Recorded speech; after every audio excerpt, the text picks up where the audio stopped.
ambassadors and lady visitors gathering intel on what ambassadors are hearing. We want to kick off our chat with you on how and why men should be effective mentors for women. And we've got a video to kick that off, so here we go.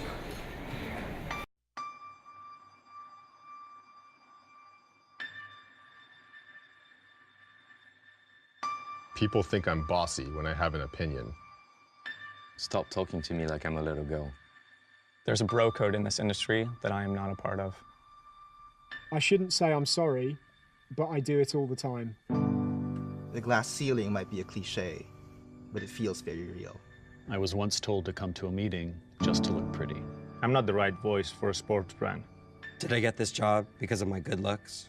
My boss says I didn't look the part of a leader. If I don't laugh at their jokes, I'm being too sensitive. I wish I had a bigger say.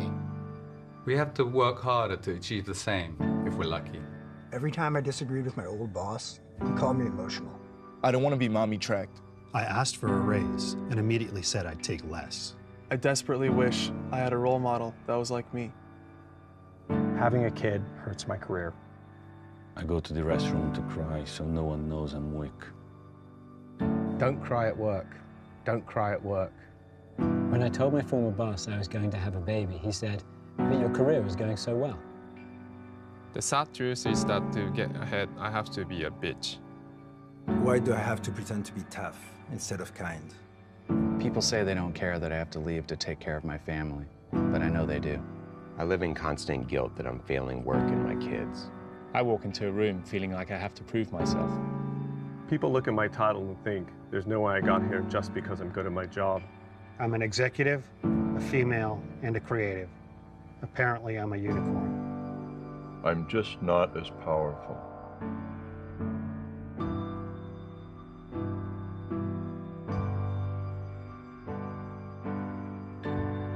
Welcome, I'm Brad Johnson. I'm here with my colleague David Smith. We're professors at the U.S. Naval Academy. And about a year and a half, 2 years ago, we began working on a book about why guys don't mentor women and why they need to, why that's important, and then how to do it. And so we really have kind of created a toolbox for guys to have a sense of how to approach women in these relationships. As we were starting our work on our book, I don't know if you remember, it was right at the time a Nobel Prize winning British scientist came out and said, you can't have women working in labs with guys, because why? Well, we fall in love with them, they fall in love with us, and if you try and give them negative feedback, they cry. And so that was sort of something we were hearing. At the same moment, there was a story that leaked into the Washington Post about an unspoken rule on Capitol Hill about women staffers on Capitol Hill. They were not allowed to be seen after business hours with their male congressman, because the congressman might look bad, of course, might not get reelected. So they were diminished in terms of opportunities to meet with and be part of evening networking and that sort of thing. And then the coup de grace, Dave and I are working with Navy and Marine Corps officers at the Naval Academy. A woman who was in charge, one of the first women who was a commander of a Marine Corps boot camp, was fired. Why? Because she was too aggressive. And I remember we looked at each other at the time and said, are you kidding me? A Marine is too aggressive. Would anyone say that about a male? It was so absurd, we just felt like we had to kind of think through what was going on in terms of women at work and gender. So, Dave? Yeah, the words that were repeated by these men in this video, I think, are very powerful, and it causes a lot of us as men to sit up and listen suddenly, because it's men saying them. And it's a sad state of affairs that we're at that point. But these types of issues that are coming about in the advertising industry in particular are not unique to the advertising industry. We see it across all sorts of businesses, and certainly the military is no exception to that either. The problem with it is that because of it, women face hostility in the workplace, exclusion, certainly under recruitment, under compensation, and retention is a big problem in most of these industries as well. In these organizations, if we accept this sad state of affairs, we do it to the detriment of our own organizations. So what do we do about it? Where do we go with it today? So we're gonna talk to you today a little bit about the background information. Again, my name is David Smith. I'm a sociologist. I'm also an active duty naval officer, Navy pilot.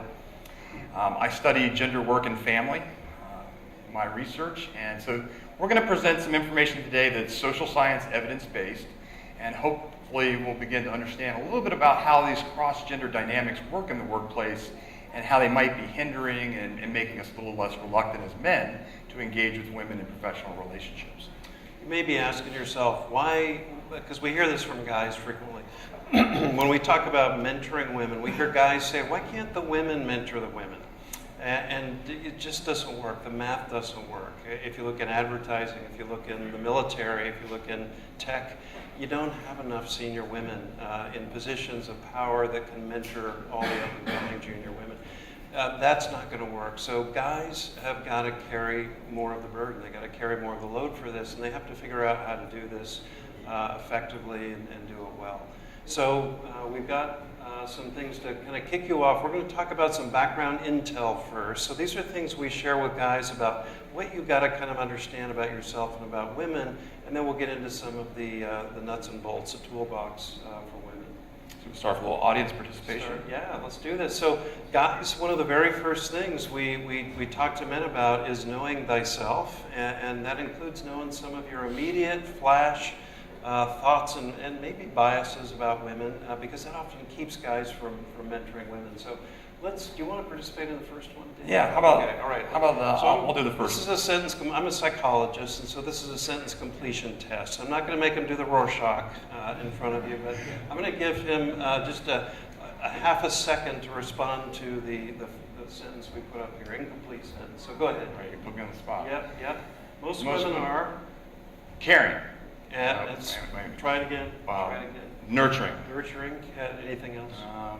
Wonderful. Women are wonderful. Okay. Women are really wonderful. All right. This sounds so great, doesn't it? So this is the well-established women are wonderful effect we see in social psychology. Women are great. Guys say that frequently. Women are terrific. They're so nice. They're delicate.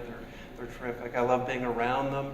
And of course, when you say that, when that's an implicit thought, it's very hard to see women as up-and-comers, high flyers, leaders.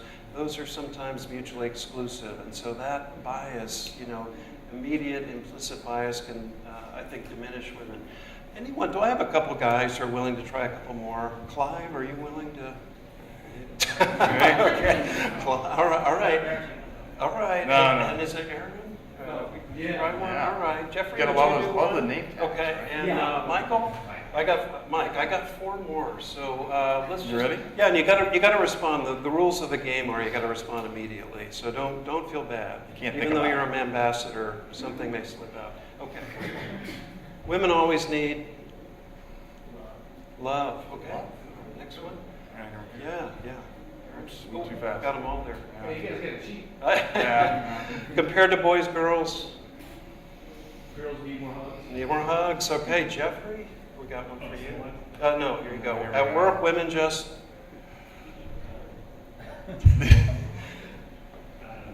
Listen well.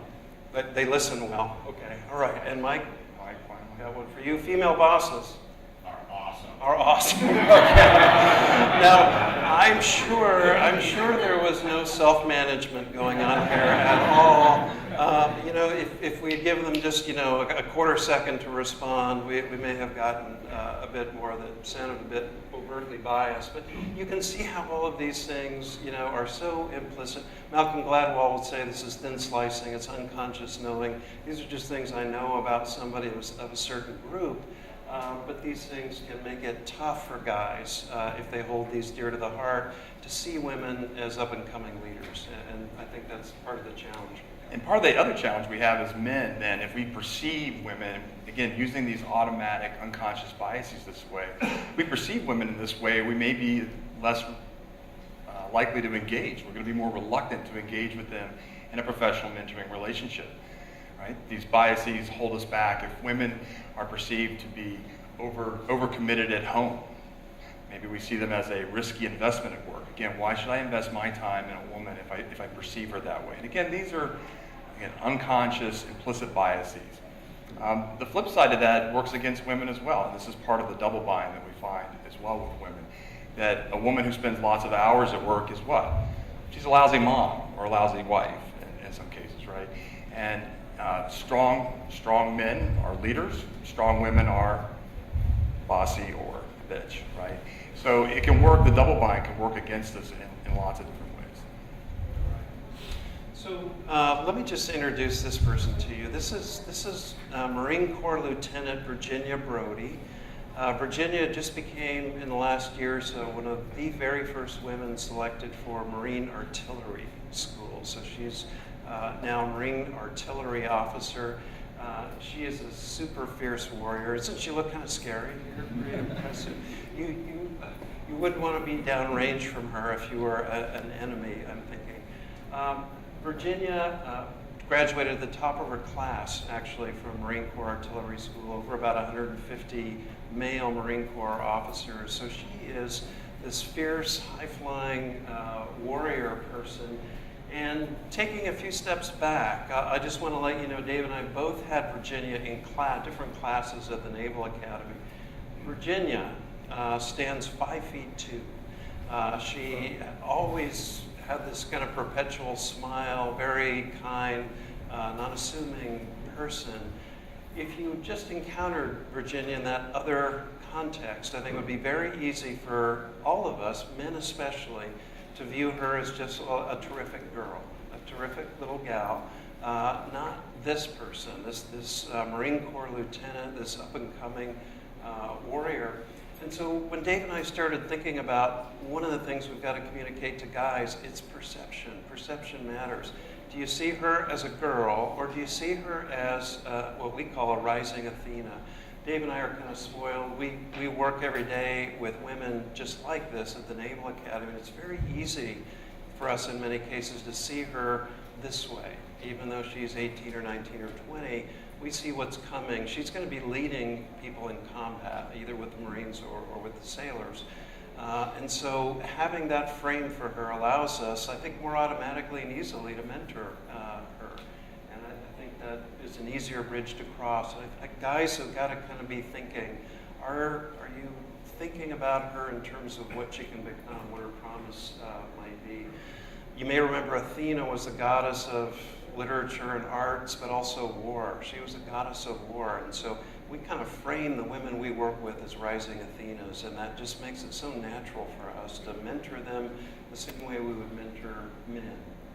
So perceptions clearly could be part of the reason that men are reluctant, but we all know that there are lots of other reasons out there. One that men often talk about, there's plenty of evidence to support this, is the anxiety that men have with cross-gender relationships. And we're not talking about the cross-gender relationship that you have with your wife or with your mother or with your daughter, because generally as men, we all feel very comfortable with those relationships. We know what those are all about. We know how they work. But the minute you put that intimate relationship to a professional environment, in the workplace, suddenly we're just, it's weird, it's something, I don't know really, how do I handle this? What do I do with it? It causes some anxiety. So we'll talk a little bit more about that later. One of the other reasons we know is that we're all worried about perceptions. Perceptions might be in the workplace. What are my coworkers going to think if we suddenly have this close mentoring, working relationship with each other? People will begin to talk. And so that's always one of the conversations that we hear come up. And finally, it might also come up at home. It might come up worried about what your spouse, your partner, girlfriend, boyfriend, what they might think about the relationship you're having with this other person, spending so much time together at work.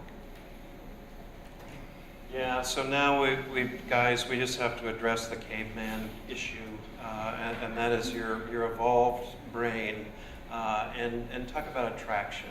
Sometimes when we're talking to men, one of the areas of pushback we get is, what if I became attracted to this person I was mentoring? You know, and that always happens in male-female relationships. How will I avoid it? And so we talk to guys about, could you just own your evolved caveman past and just let's not pretend you don't feel attracted. If you're a heterosexual male, you might have these attraction cues. So all the evidence from biological evolutionary studies shows that guys tend to respond if they're heterosexual. We're looking for a 0.7 hip to waist ratio and full lips and all these fertility markers. And this is all happening at a level well beyond our conscious awareness often. We evaluate women in terms of their potential as mates. We're even, from an olfactory perspective, there's evidence showing we find women more attractive when they're most fertile during the month. Their pheromones are more interesting to us, apparently, on some level. So guys, can you own, you've got this biology, you may have responses at times. What we are concerned about is what you do with it. And I think too often guys forget they've got a frontal lobe in their brain. Yeah, they've got all the evolved, sexual response stuff and attraction cues. They also have a frontal lobe. Those are the brake linings of the brain. They help you slow things down and keep it contained and make good decisions and have good judgment. We actually have a current fMRI slide of the brain that I think will help guys, maybe. We work that tiny listening particle will come in and it'll be important.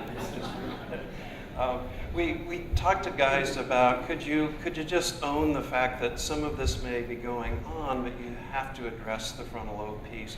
And I always just tell guys, you have a fiduciary responsibility, much like a lawyer or an accountant. If you're mentoring somebody junior, including a woman, you have a fiduciary responsibility to do no harm. That should be job number one, do no harm. And I can't think of a situation where sexualizing a relationship with a mentee is going to be in her best interest. It's just not going to be useful. So the obligation is on guys to some extent to be aware of that. Let's talk about relationships a little bit more.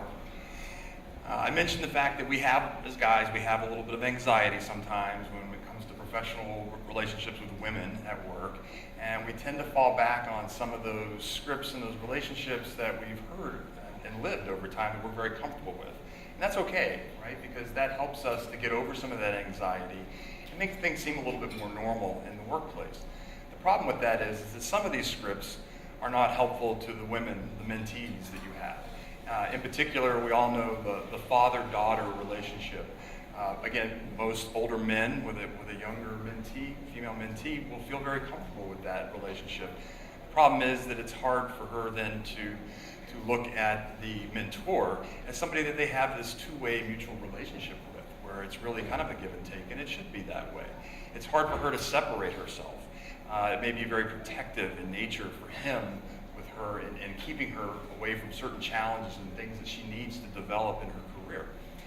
The other one that's often we see out there is the knight in shining armor. Certainly in the military we find this act of chivalry is often how it's talked about. In certain areas of the country we see it more prevalent than others. That men are standing up, and again, it's this, I have to protect you, and because women are delicate and fragile and nice and wonderful, and they are, but the wonderful part. But they're not fragile in the sense that they need to be exposed, and they need to have the opportunities to experience the things at work that help them to grow and to develop and to get to those highest leadership positions out there. So as men, it's one of those things we have to look at and think about how we're conducting ourselves in our relationships with women at work. Are we falling back on these what we call man scripts? These are easy to fall back on because, again, it reduces that anxiety, makes you feel better about it, but it isn't necessarily helping her. It may be undermining her in some way. So as we wrote the book, one of the things we wanted to do was look at how can we bring a lot of this social science evidence about cross-gender relationships, put it out there for guys as background intel, give you the information to kind of understand how you feel and understand working with women at work, and then why it's important that you begin to acknowledge and confront some of those biases that you have in helping women to accelerate their careers and move on up. The second part of the book is really, we call it the how-to manual. This is your mentoring toolbox for guys, written in an element style, in a way that you can go in there if you're trying to intentionally and effectively mentor women, that would give you the tools to be able to do that in a really easy to read, fun, kind of a pithy way to do that. And it wasn't just social science evidence. We went out and interviewed a number of women in all kinds of professions who were all sort of at the top. They had made it all the way, whatever their profession was. We got Sheryl Sandberg at Facebook, and we've got a 4-star Army general, a 4-star admiral. We've got vice presidents of various companies. And we asked them, tell us about your relationships with male mentors along the way. What worked, what didn't work? And so we've infused their perspective in. And so as we go through from here on out, just some tools for guys to be aware of when you're mentoring women. A lot of these are going to be informed by stories we receive from these women who lived through this and experienced this with male mentors. So let's just start. The very first thing, it rose to the top very quickly. We heard from women, for the love of God, could you just listen to me? And not, when I walk in and want to share something or talk with you, could you not try and fix it in the first 5 minutes? That's not really what I needed from you, my mentor. So we thought this was a nice example. Can you play this video? It's just, there's all this pressure, you know? And sometimes it feels like it's right up on me, and I can just feel it, like literally feel it in my head, and it's relentless. And I don't know if it's going to stop. I mean, that's the thing that scares me the most, is that I don't know if it's ever going to stop. Yeah. Well, you do have a nail in your head. It is not about the nail. Are you sure? Because, I mean, I'll bet if we got that out of there... Stop trying to fix it. No, I'm not trying to fix it. I'm just pointing out that maybe the nail is causing... You always do this. You always try to fix things when what I really need is for you to just listen. No, see, I don't think that is what you need. I think what you need is to get the nail See, you're out. not even listening now. Okay, fine. I will listen. Fine. It's just, sometimes it's like, there's this achy, I don't know what it is. And I'm not sleeping very well at all. And all my sweaters are snagged. I mean, all of them. That sounds really hard. It is.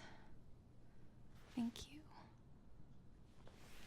Ow! Oh, come on. Ow. If you would just... Don't... Try to see things my way. Do I have to keep on talking till I can't go on? We can work it out. We can work it out.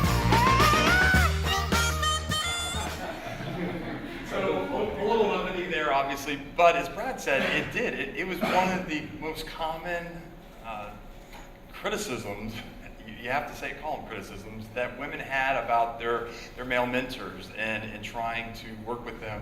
It's, you don't have to open your mouth all the time. You can shut your yapper once in a while. Just listen to me. Sometimes they just want to be heard out and talk through a problem, talk through a situation. And we all understand that.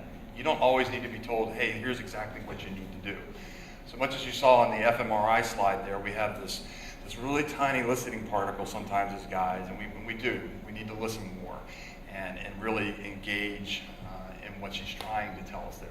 Because if you don't, again, she loses the ability to gain her own confidence and her self-efficacy and her ability to handle problems and situations that are going on in the workplace like that.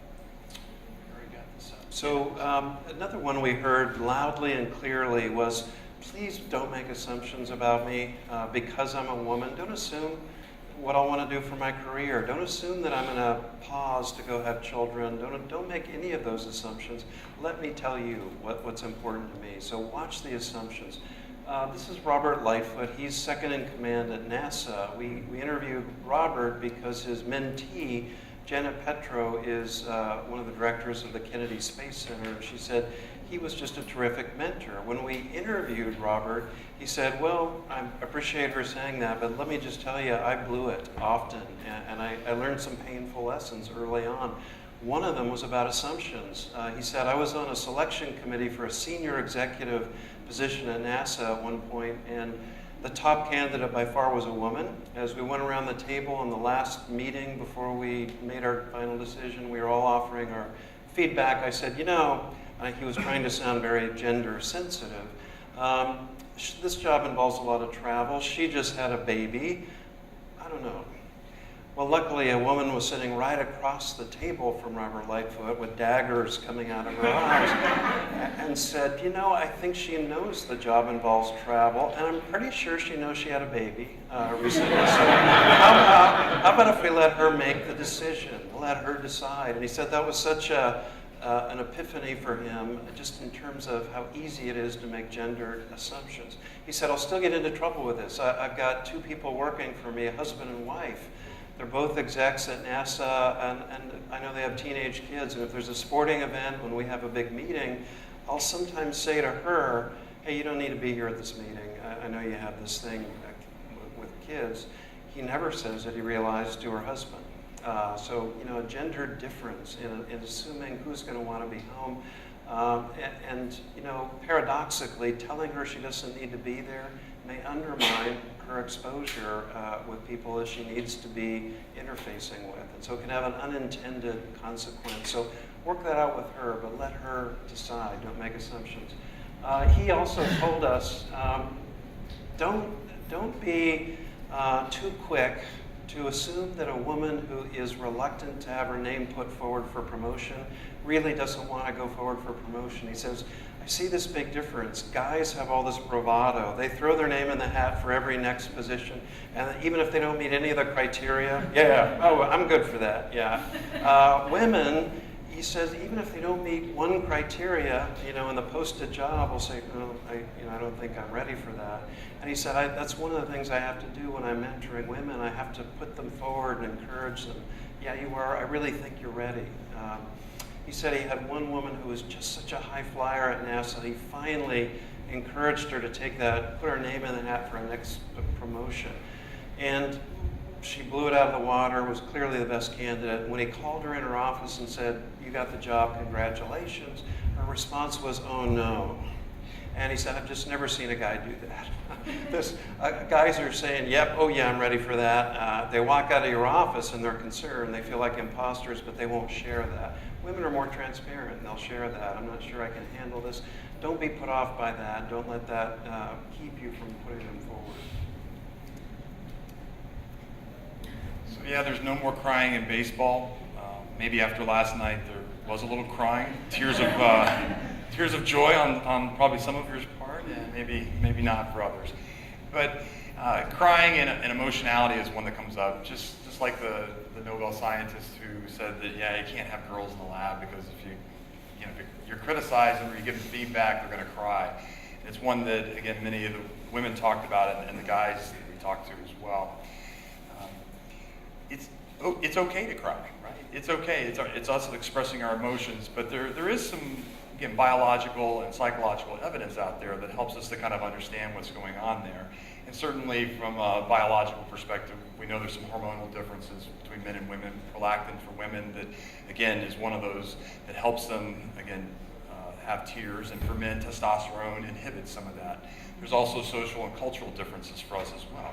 We all know that for the boys, the men, that growing up, that it's not okay to cry, right? You're being a little girl, and women, they'll use that against them in lots of ways. So there's a lot of shaming in there where it's socialized for men, and they are able to, again, they find them regulating their emotions in a different way than women, where it's much more acceptable to express emotions in that way. We had a particular story from a brigadier general, Dana Bourne, who told us about how she tended to, when she got excited or passionate about something in particular, she tended to become a little bit emotional, and you'd see a little bit of tearing going on. Well, her male mentor at one point started, after seeing this, started asking her every time, now Dana, unemotionally, what do you think? And it got to the point, right, we laugh about it, but it got to the point where she just didn't want to contribute anymore. She didn't want to respond, she didn't want to engage anymore, because it's like, if I can't tell you what I'm really feeling, then what value is there to it? We also see some other reasons why this is important for us. In another military example in particular, we find it important. The SEER School, which is our probably one of the most challenging schools that we send our officers through and are enlisted for the survival, and this is like kind of a mock POW camp where they're put through these resistance maneuvers and training with, again, they're training to withstand the interrogations and prepare them so that if, God forbid, they get in that situation, they can handle themselves appropriately and come back with honor. What we find with a lot of the SEER school instructors is when women started going through the program, is the minute they started to get a little bit emotional or you see a tear or something, they would just they just back off and they pull punches. The problem with that is, just like in less extreme situations in the workplace, if we don't allow women to go through these resistance type, and this is kind of the inoculation theory, that they're not going to be prepared to move on. They're not going to have that kind of bend and don't break ability to move on in their organizations out there. So it's really important that as guys we understand that, hey, we've got to allow them to have these challenges. They've got to go through the same process that the guys do. But then as men and mentors, we also have to realize that if we're putting them through this, we also can't set them up for failure, right? There's no sabotage. You can't be doing the benign sabotage for that. So guys, this is an ad picture, right? Mad Men. So you're, let me just ask, when you see this picture, this is an after work picture, they're having drinks and smokes. What's going on here? It's just work, right? Obviously, they're talking about work. It's all on the up and up. Maybe this more distinguished guy is the mentor. He's helping this junior person. They're chatting. There's networking. This is all okay. So let's see the next one. So be honest. What could be going on here? Well, Sheryl Sandberg in Lean In talks about this. She said, two guys at a bar after work, it's probably mentoring.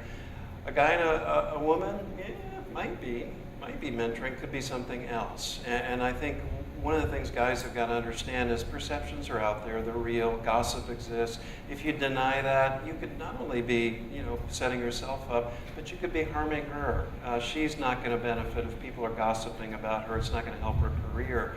So what can you do about that? Be aware of it. Dave and I describe it as being that guy. If you're that guy who's out there mentoring men and women, you do it frequently, people aren't going to talk. They see you doing this all the time. This is not atypical.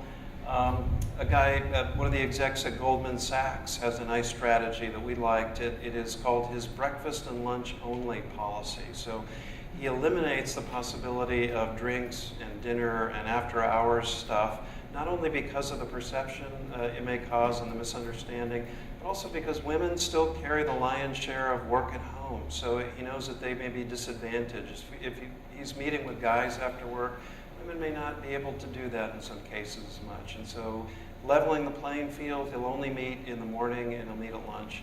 He does it frequently. People don't gossip because they see him at cafes near work all the time with junior folks, and it's just part of what he does. The other aspect of this is kind of the venue that it happens, and we all know that often the men will tend to gather in certain places, and certainly sports is part of it.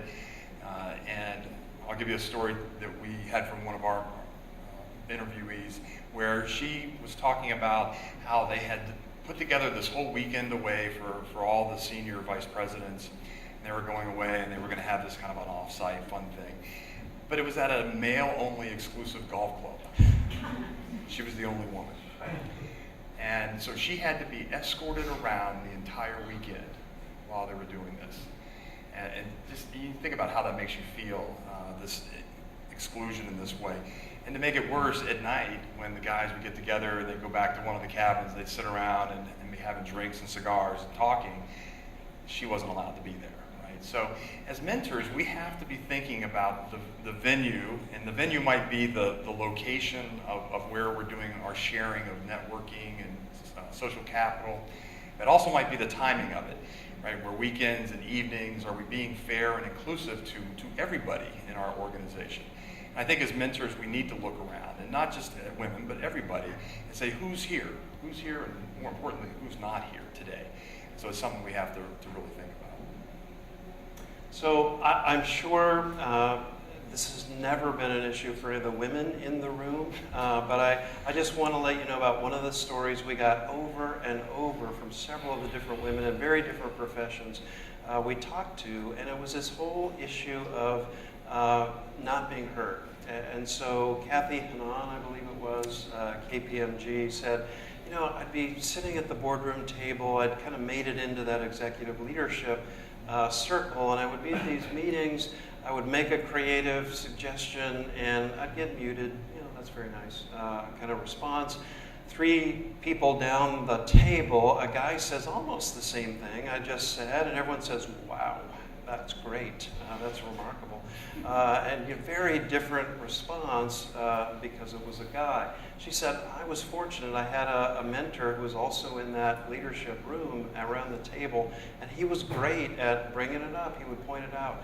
He would say, whoa, time out. How was what he said any different than what Kathy just said a few minutes ago? And I think you don't see that sort of very overt public calling attention to the dismissing of women as much as you need to.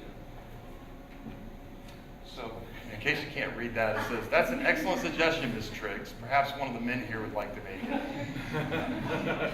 So, again, we're laughing about it. We heard about it from so many of our interviewees here, and so I thought it'd be really interesting to be able to, for you to hear it in person, to kind of hear what this sounds like. So here's Congresswoman Connie Morella and how she felt this. Can you play that audio? Just click up there. There you go. In the committee room, when I wasn't chair of the committee, I would respond to a question or a comment on an issue, and I would say, well, thank you, Connie, that's great.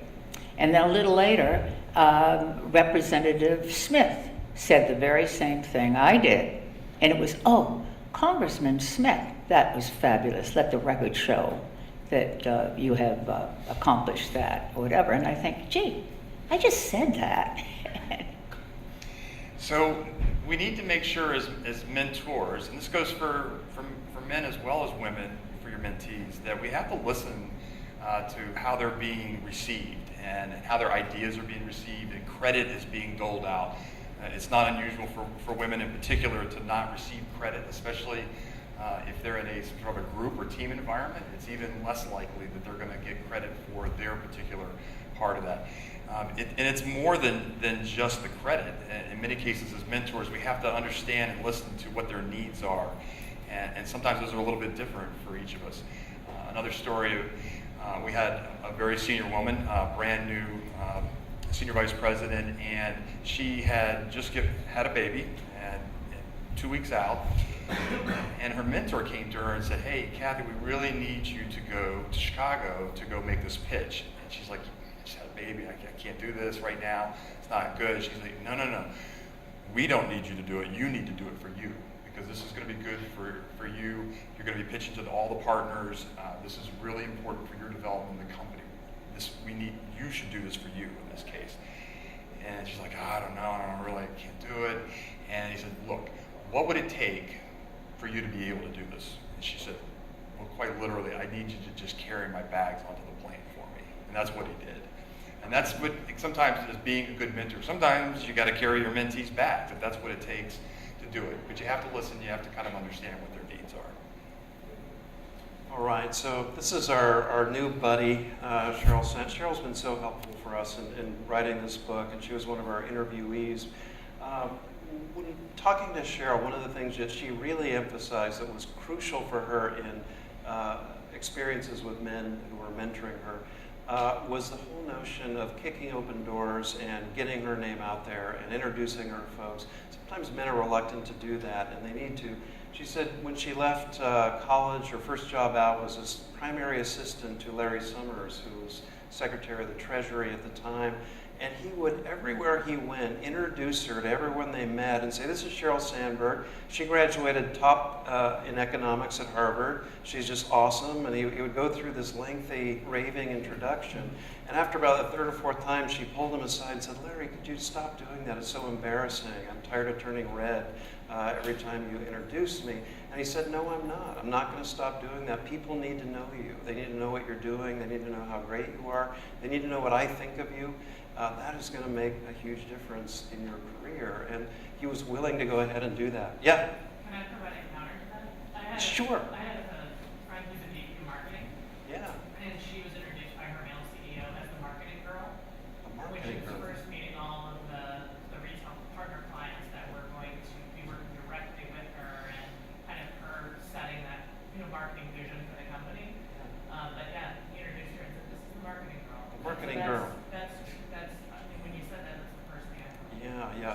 you're offering that as a bad example, I hope. Yes. Oh, okay. Okay, good. Just want to clarify. Some more tomatoes left out. Yeah, and it's a good example of what you want to be careful about. We also heard from Betsy Myers, who was the advisor to Clinton and Obama, and she said David Gergen at Harvard was one of her key mentors, and she described him as a raving fan. And Dave and I love that term. Guys need to be raving fans for the folks who are mentoring women, and need to talk about them. And you need to talk about her when she's not around. When she's not even in the room, you need to be telling people what she's doing, what she's achieving. Because of the way women are socialized, she may not do it much herself, at least not as much as her male counterparts are willing to do that.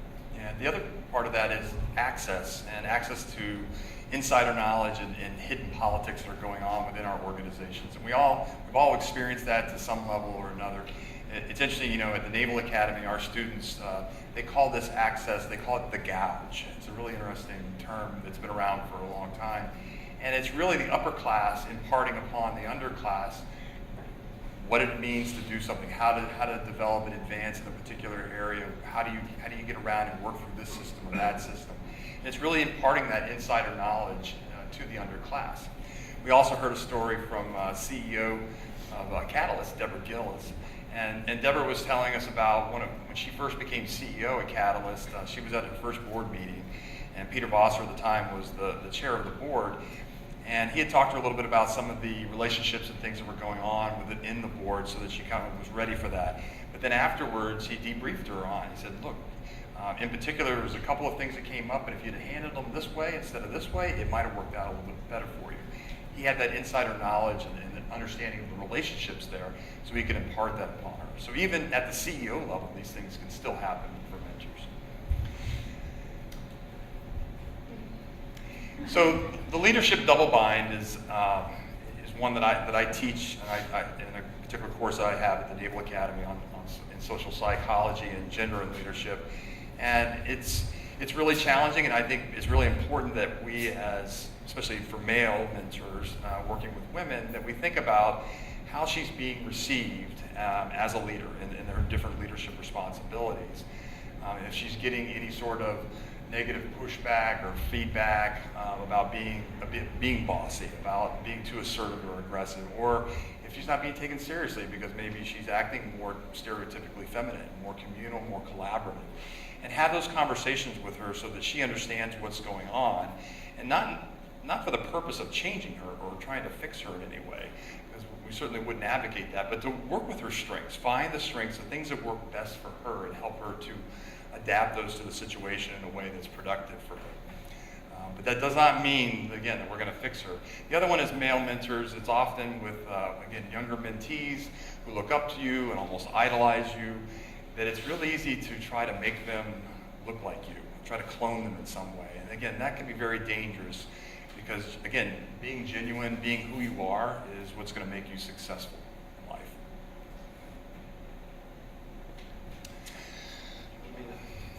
So we're just going to kind of wrap up our elements and want to save some time for questions and interaction with you. Just a few sort of final things. One of the things we tell guys is be that guy, and what we mean by that is just get out and do it. Don't call yourself her mentor.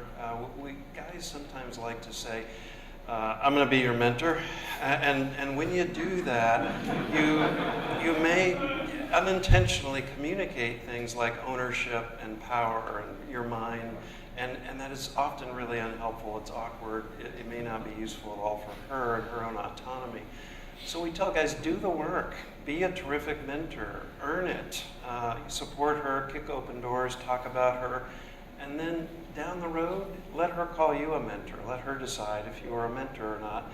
Let her put that frame on the relationship. But I think don't get yourself into trouble by insisting on the label mentor. So be that guy. Do the work.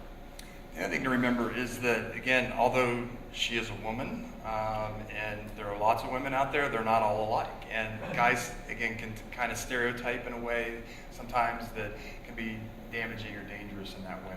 So women are not all alike, just like all men are not alike. However, they may have unique experiences, and just like Brad and I talking about when we wrote this book, it's like, hey, we're writing about these cross-gender relationships and using social science evidence, but clearly, we don't know what it's like to live and work as a woman. So that's why we use the voices of women there to talk about those unique experiences they may have. And as guys, we just need to listen. We need to listen to those unique experiences, just like we do for our male mentees. We need to do that for the women and to appreciate those differences. And we talk about this in terms of we call gender humility. If we can enter into the relationship in a sense that, hey, I got something to learn here. I can learn from her. And I can be humble and appreciate maybe some gender differences there. Maybe we can make this successful for both of us. So that learning orientation is really important for us. And guys, if you are good at this and you do it frequently, and you go into this relationship with a learning orientation, you're probably going to develop some better EQ. You're probably going to get better at listening, and she's going to show you some things about leadership that probably are going to make you more effective. Dave and I really think you're probably going to be a more effective partner and husband and father, perhaps, as well, if you develop more of those social skill, kinds of soft skill things. And then just a quick reminder, final shot of motivation. There's lots of evidence about how women benefit from good mentorships. They make more money, they get more promotions, they're actually more loyal to their organization, so that retention goes up. That should matter for us. We're keeping our best folks. They're often more satisfied with their lives personally. They do better kind of work life. They feel that work life is more manageable for them. So lots of good things for women. And if that's not enough, So we thank you for all for being here today and having hopefully to start engaging in a conversation about mentoring, and in particular mentoring women. Obviously, it's lots of advantages for them, as Brad was pointing out, but lots of advantages there for your organization, and most importantly, your bottom line, achieving your mission, whatever that is. And and if that's not enough, hopefully we all have important people in our lives that are we do it for, in particular important women. We have a couple of those up here for us. On the left is my daughter Julia. On the right is Brad's sister Shannon. And again, with men mentoring them, we would want them to do it intentionally and effectively and conscientiously. And so we would hope, again, we could all engage in that conversation out there.